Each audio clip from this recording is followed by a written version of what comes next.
السلام عليكم، ازيكم حبايبي؟ عاملين ايه؟ يا رب تكونوا بخير. النهارده ان شاء الله هنعمل التورته دي. انا فرحانه بيها جدا، ان شاء الله تعجبكم باذن الله. هنزينها بس مع بعض، لان الفيديو اللي فات عملنا الهيكل الداخلي للتورتايه، عملنا خطوه بخطوه مع بعض، والفيديو اللي قبله كمان عملنا الكيك الاسفنجي الفانيليا بتاع الدور اللي تحت. وعملت قبل كده كيك اسفنجي بالشوكولاته، فما رضيتش اعمل بتوع الدورين اللي فوق لان هما شوكولاته برضو، عشان ما بقاش بكرر وتزهقوا مني. بس هحط لكم اللينكات دي في صندوق الوصف لو حبايبي لسه اول مره بيشوفوني وما شافوش الهيكل الداخلي. انا عملته ازاي بتاع التورتيه دي. تمام. يعني لو دوستوا على المثلث اللي جنب عنوان الفيديو هيتفتح لكم قائمه، هتلاقوا فيه لينكات الهيكل والكيك الاسفنجي الفانيليا والكيك الاسفنجي الشوكولاته. خلاص. ده الهيكل الداخلي اللي انا عملته الفيديو اللي فات، حبيت برضو اوريه لكم عشان لو اول مره بتشوفوه. يلا بقى بينا نسمي الله ونبدا بالتورتيه بتاعتنا. انا في البدايه جبت نص كيلو شوكولاته خام، انا بستخدم دريم حاليا. لو مش بتحبي السكر كتير، ولو بتحبيه اكتر يبقى جولدن باك ممتازه. بحطه في الميكرويف لمده 30 ثانيه في 30 ثانيه، وهكذا بيكمل حوالي دقيقتين على بال ما يوصل لان هو يبقى سايل خالص كده. ولو ما فيش مايكرويف يبقى على حمام بخار على البوتاجاز، حله فيها شويه ميه، يكون قاع البوله مش ملامسه للميه، يكون البخار بس هو اللي بيطلع عليا، سخنها. بحط عليهم 250 جرام من اللبن، او ميه او كريمه زي ما انت حابه. بس انا غلطت غلطه ان انا رفعت المعلقه وانا بوزن، فكده زاد بقوا 306 جرام. بس انتي خلي بالك ما ترفعيش المعلقه، المفروض نسيب المعلقه، بس الحركه دي كانت سارحه مني يعني. فبعتذر عنها. ومش هتفرق معايا قوي لاني مش هصبه جناش على تورتايه، لا ده انا هحطه في قلب الكريمه اللي هغلف بيها بس التورتايه. كل ما الاقي فيها لسه تكتلات شوكولاته برجع ادخلها تاني في قلب الميكرويف 30 ثانيه واقلب تاني لغايه ما الاقيها تمام بقت سايله خالص ومفيش اي تكتلات. تمام. دي الكريمه، كريمه الخفق اللي انا استخدمتها في الحشو برضو. الكريمه دي طعمها ممتاز، حلوه جدا. ليه انا المره دي حشيت كريمه من دي، ما حشيتش موس؟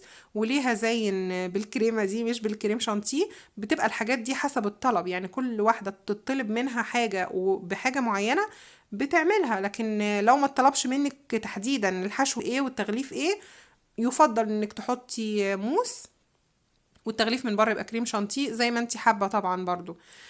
حطيت عليها برضو زي ما حطيت في الحشو كوبايه كريم باستري على كوبايه وربع ميه.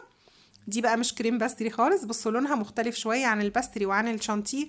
دي عباره عن كريمه قشطه. دي اول مره اجيبها، وكانوا اول مره يقولوا لي عليها في محل مستلزمات الحلواني اللي هو محل الحاجه. اوعدكم ان شاء الله هعمل لكم جوله قريب بس على قناه ستات، يوميات ستات وبنات. هننزل ان شاء الله مع بعض المحل ده نشوف كل الحاجة اللي عندهم. انا هنا حطيت برضو مقدار الجناش، بس نصيحة مني لان الكريمة كانت سايلة مني شوية لان انا استنيتها بردت، بس ما دخلتهاش التلاجة، استعجلت عليها يعني. نصيحة مني، يفضل انت ما مش عايزاكم تخطئوا، فدخلوها التلاجة تسقع. انا عايزاها تسقع عشان ما تبقاش الكريمة سايلة معاك وتتعبكوا شوية. هي طبعا كانت كويسة معايا، ما فيش فيها مشكلة.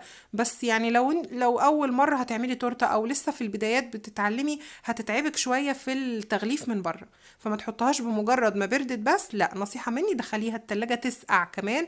حتى لو قوامها كان تقل وشد معاكي زي الجناش اللي بنعمل بيه روزيتات او كده، برضو عادي هيشتغل معاكي وهيتضرب حلو قوي مع الكريمة، بس هتخليها جامدة في ايدك مش هتسيح. تمام. انا عشان بحبكم في الله لازم اقول لكم كل تكة صغيرة عشان تستفادوا منها. حطيت بقى الكريمة في كيس الحلواني بالشكل ده كده، او تحطيه في كيس تلاجة برضو عادي جدا. انا ياما اشتغلت معاكم تورت فاتت بكيس التلاجة، بالعكس والله انا بحب كيس التلاجة اكتر من كيس الحلواني على فكرة. بغلف بقى كده التورتيه زي ما انتم شايفين كلها بالشكل ده اهو. هفضل امشي بقى على التورتيه كلها لانها كلها طبعا لون واحد، فانا عامله الكريمه دي عشان التغليف كلها تبقى لون واحد، حتى الجزء الفانيليا اللي تحت برضو اخد كريمه الشوكولاته. تمام. ربنا يحسن من ايدك ويا رب وتعملوا احلى من كده كمان. المهم انا عايزه اكلمكم بقى في موضوع السعر وانا بغلف فيها. حبيبه قلبي سالتني في الكومنتات، انا يعني هو انا لسه ما ردتش، متهيألي على الكومنت انا مش فاكره رديت ولا لا، لاني احيانا في كومنتات كده بقراها ايه وانا شغاله في حاجه، فما ممكن اكون ما ردتش، بس بيبقى وصلني كل كومنت حلو صغير منكو او كبير بيوصلني والله وبقراه، حتى لو ما كنتش رديت عليه بس بيوصلني. وبعتذر جدا لو بتأخر على الرد او بيفوتني كومنتات كتير ما بقاش رديت عليها، سامحوني غصب عني، ببقى حريصة ان انا كل يوم انزل لكم فيديو. ونفسي اكمل بقية طلباتكم اللي مطلوبة مني. ان شاء الله التورتة الصيامي هتنزل بعد الكيك الصيامي والتورتة الصيامي هينزلوا ان شاء الله بعد التورتايه دي. المهم هنتكلم بقى في السعر واحنا بنغلف فيها كده وبنجلسها كويس. آم، طبعا الكريمة الخفق مكلفة أكتر من الكريمة الشانتيه. يعني الكريمة الخفق السايلة دي العلبة دي ب55 جنيه، وفي أنواع تانية ب60 جنيه، وفي أكتر على حسب يعني النوع. بس لاكتوفيل اختفت من السويس، مش عارفة ليه، كنت بحبها بس اختفت، مش عارفة ليه مش موجودة في السويس. فالمهم دي كور أب دي ب55 جنيه. أنا استخدمت 4 علب. الأربع علب دول ب220 جنيه. والدليفري كمان جابهم لي اخد 20 ف240. تمام. القعدة بسعر والعلبة بسعر. العلبة اللي هي علب التورت الدورين، حبيبة قلبي برضو اللي سألتني عليها، كويس ان افتكرت، هعمل لك بيها فيديو لوحده ان شاء الله. العلب اللي بغلف بيها التورت سواء دورين او 3 او دور واحد، كبيرة او صغيرة، كل ده هعمل بيه فيديو برضو، واحتمال ينزل هو اللي بعد ده على طول لانه مش محتاج طبعا مونتاج كتير مني ولا حاجة. آم، بصوا انا حبيت اوريكم الاشكال اللي عندي بتاعه السكريبر، كل ده ان شاء الله هنشتغل بيه الفتره الجايه في تورة تانية، لاني هعمل اكتر من تورته للبيت عشان مش مطلوب مني حاجه الحمد لله دلوقتي، عشان انفذ لكم كل طلباتكم باذن الله. تمام. في اكتر من شكل، والشكل اللي في ظهر اللي انا شغاله بيه دلوقتي عملت بيه قبل كده تورته بتاعه عيد جواز دورين على القناه، اكيد فاكرينها ان شاء الله لو كنتم متابعيني. بالنسبة بقى للسعر، أنا لو حشيت موس وغلفت كريم شانتيه بلبن برضو مش بمية، أكيد السعر هيكون أقل من كده، لأن أنا استخدمت في التورتاية دي 4 علب كريمة. أكيد ما كنتش هستخدم بكل ده كريم شانتيه وموس، أكيد كنت هستخدم بأقل من كده. فلازم أحسب الكريمة والكيك كلفني كام، واخد كمية بيض قد إيه، العلبة، القعدة، مش هقولك بقى الكهرباء والحاجات دي، لان قلنا ان التكلفه الغير مباشره اللي موجوده. لو حد شاف الفيديو، انا هحط لكم برضو الفيديو ده في صندوق الوصف، الفيديو كنت بتكلم فيه عن ازاي اسعر المنتج اللي انا بعمله، او ادي سعر المنتج اللي انا عملته يعني. تمام. المهم يعني انا عارفه ان انتوا عندكم فضول تعرفوا التورته دي خرجت بكام. انا هقول لكم على فكره بصراحه، بس مش عايزاكم تزعلوا مني. انا نفسي يعني زي اي واحد عنده قناه على اليوتيوب نفسه فيديو يطلع ترند. فانا يعني مش كتير عليا بقى يا جماعه، انا تعبت قد ايه في التورتيه دي تصوير ومونتاج وكده. فلو جابت لايك، لو جابت اول 1000 لايك في اول ساعه هتخش ترند. فلو دخلت صدقوني انا هعمل لكم فيديو مخصوص بسعر التورته دي، او هكتبه لكم حتى في اول كومنت، واقول لكم هي طلعت من عندي بكام بالظبط. بس ارجوكم، كل انا يعني انا عايزه اقول لكم ان في اول ساعه ان شاء الله هتجيب اكتر من 1000 مشاهده، فياريت كل واحد دخل عمل مشاهده آه، فضلا بس يعني ممكن تدوس على اللايك، عشاني انا، عشان خاطري انا اللي بيحبني بس طبعا. لكن بتاعه الديسلايك اللي بتخش تحط الديسلايك قبل ما تتفرج على الفيديو دي مشكورة، كتر ألف خيرها، مش هتكلم عنها خالص. لكن حبايب قلبي اللي بيحبوني وبيخشوا يتفرجوا عليا بحب، أنا مستنية اللايك. حقيقي بجد يعني أنا أول مرة أطلب منكم الطلب ده. أنا أعتقد إن أنا ما بقولش في كل فيديو اللايك والشير والكلام ده. المهم هسيب بقى الموضوع ده على جنب عشان اكمل معاكم التورتيه الاول، وهرجع لكم تاني في الاخر برضو للحوار ده. انا جبت بسكوت اولكر زي ما انتم شايفين عشان اعمل منه الرمل او الحبيبات اللي هحطها، وده بسكوت اوريو بيتباع سايب عند محلات مستلزمات الحلواني، برضو جبته من محل الحاجة المستلزمات الحلواني اللي هعمل لكم فيه ان شاء الله ريفيو او جولة على قناة ستات يوميات ستات وبنات، القناة الجديدة. احتمال احط لكم اللينك بتاعها برضو في صندوق الوصف ان شاء الله. انا تعمدت ان انا احط بسكوت ابيض مع بسكوت شوكولاته عشان يديني تمازج الالوان ده، بصوا تحس ان هو، عارفين لما بيكونوا بيبنوا وبيجيبوا نقلة سن، السن اللي هو بيعلوا بيه المكان المنخفض، يعني لما بيكون في مكان مستواه منخفض بيجيبوا سن ويعلوا بيه الاماكن دي. فبصوا لونه قريب جدا من السن لما حد بيجيب عربية سن، بسبب ان في فاتح على غامق يعني. بصوا، او رمل او حاجات كده يعني ليه علاقة بالبنى. المهم يعني، فطحنت البسكوت سيبته على جنب. جبت الكريمة دي، كريمة برضو متبقية من ضربت في اللي هي البيضة اللي في الكريمة السايلة، حطيت عليها لون اخضر وبدأت اضربها تاني. ولو حابة تغمقي اللون ممكن تحطي عليها نقطة لون بني، وكل ما هتزودي البني اللي هو اهو، كل ما هتزودي اللون البني هيديكي لون قريب للزيتي اكتر، يعني كل ما هتحطي بني هيديكي زيتي. فاكرين تورتة نيمو اللي حطينا على اللون اللي بعد ما زوقنا باللون الاخضر حطينا عليه بني كتير، فادانا اللون الزيتي اللي عملنا بيه اللي على الجناب. انا اي حاجه بذكرها في الفيديو ان شاء الله ربنا يذكرني، هحط اللينك بتاعها برضو في صندوق الوصف عشان لو حد حابب يشوفها. هاخد بقى الكريمة بالشكل ده كده في قلب الكيس. الإقماع دي اللي هي الإقماع الروسي، ده الشكل اللي المفروض ان هو بيعمل نجيلة، بس بصراحة ما عجبنيش. بصوا لما بدأت اعمل لقيت الكريمة زي ما يكون فيها حتت بتلزق في بعض ومش باينة ابدا انها نجيلة، فما عجبتنيش. فعادي ما نضايقش نفسنا خالص لو حصلت معاكي اي موقف زي ده، كده كده انت عارفة ان المكان ده هتزينيه تاني. ده الجزء اللي انا يعني كأني الحفار هيكون بيحفر فيه، يعني العربية اللي هي الحفار هتشتغل وتحفر فيه. فاضطرينا طبعا ناخد قطمة من التورتاية بتاعة الدور الفوقاني بالشكل ده كده، بس طبعا عشان تكون متساوية فخدتها بالمقص زي ما انتوا شفتوا كده عشان ما بهدلش الدنيا طبعا. تمام. حطيت بقى من البسكوت اللي انا طحنته، اللي هو كأنه يعني الردم او الرمل او الحفر او الارض يعني، عشان هو المفروض ان هو مبنى بيهدوا فيه حاجة عشان هيبنوا بقى فيه حاجة كده يعني. هي دي الفكرة، هي فكرته هي الطفل عنده 4 سنين، بيحب الأدوات البناء الثقيلة، وإن شاء الله ربنا يكرمه يا رب ونشوفه أحلى مهندس في الدنيا. بيحب الهندسة وإن شاء الله ربنا يكرمه بإذن الله ويطلع مهندس. فالحاجات دي ليها علاقة بالهندسة المعمارية اللي هو الهدد والبنى والحاجات دي.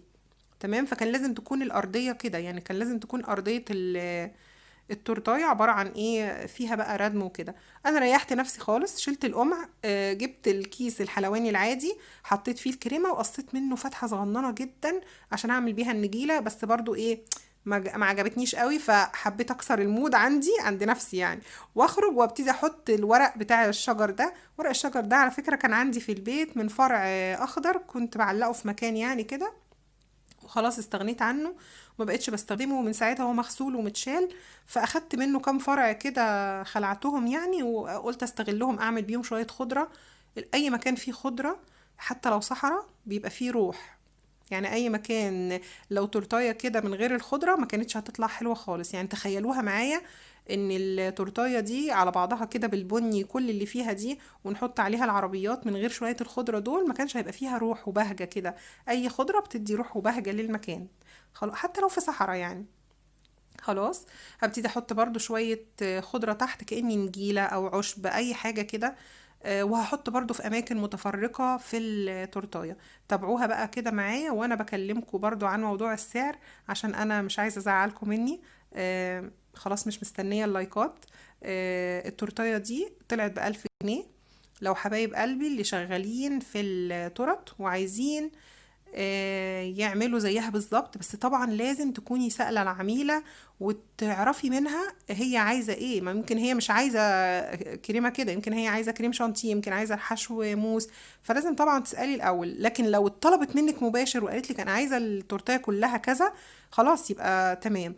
لكن التورتاية زي دي بالأدوار دي بالارتفاع ده بالحشو ده ومكسرات بوز بندق ولوز بندق ولوز وكريسب شوكولاتة ونفس الكريمة كده ونفس التكلفة كده.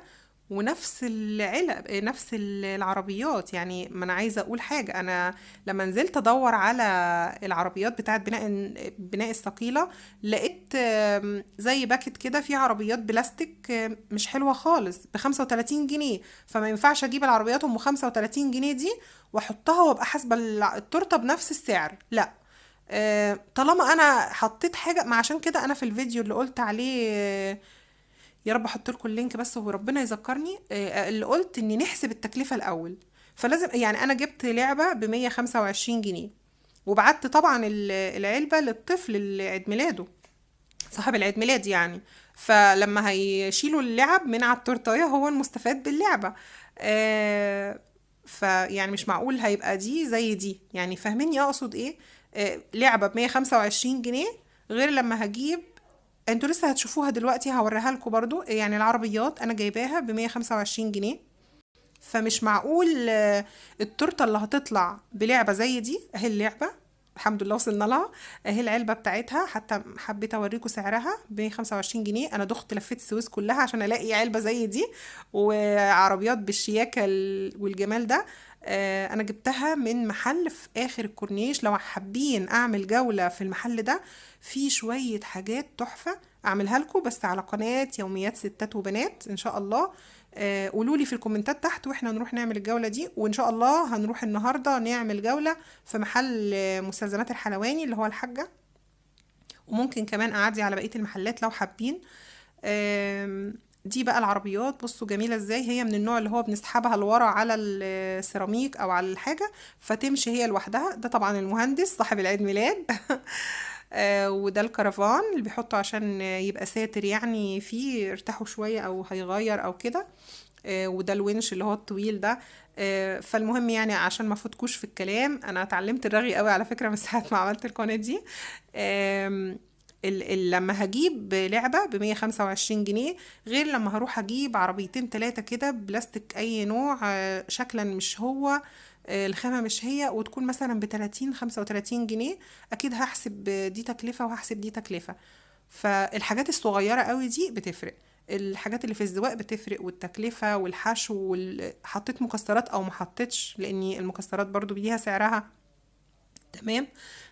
فاللي انا اقصده، عفوا، اللي انا اقصده كل حاجة بيكون ليها سعرها، بس عشان انتوا حبايبي وبحبكم في الله قلت لكم السعر، والمفروض اصلا ما كنتش اقوله.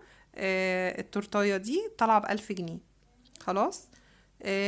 هي عالية جدا زي ما انتوا شايفين كده، 3 ادوار، دور فانيليا ودورين شوكولاتة. بصوا هنا العربية ما كانتش عايزة تثبت فحطينا لها خلة، ما فيش مشكلة. لما ده لو يعني حد هيعمل تورتايه زي دي وجاب عربيات كده عادي فنتصرف يعني، نثبتها بخلة. ده الكرفان نثبته في اي مكان طبعا في التورتايه، عشان كده القعدة كانت يدوب على قد التورتايه، والحمد لله انها دخلت العلبة بسلام وامان. ده الباشمهندس اللي واقف بيتابع بقى العمال والعربيات والناس اللي شغالة. انا فرحانه بيها جدا التورتيه دي. عايزه اقول لكم ان كل اللي في البيت، جوزي او عيالي، انا اول مره حتى اقول اسم جوزي كده، يعني اقول كلمه جوزي اقصد، وعيالي بيقولوا لي ان هي في الطبيعه كمان طالعه احلى من الصور. ودي حقيقه والله، مش بقول كده عشان انا اللي عاملاها، هي فعلا في الحقيقه احلى من الصور. يا رب اكون قدرت افدتكم باي حاجه، يا رب تكون عجباكم، ويا رب ما تزعلوش مني بالكلمتين اللي قلتهم في الاول. واشوفكم ان شاء الله في فيديو جديد، واسيبكم في حفظ الله. اقول لكم السلام عليكم ورحمة الله وبركاته.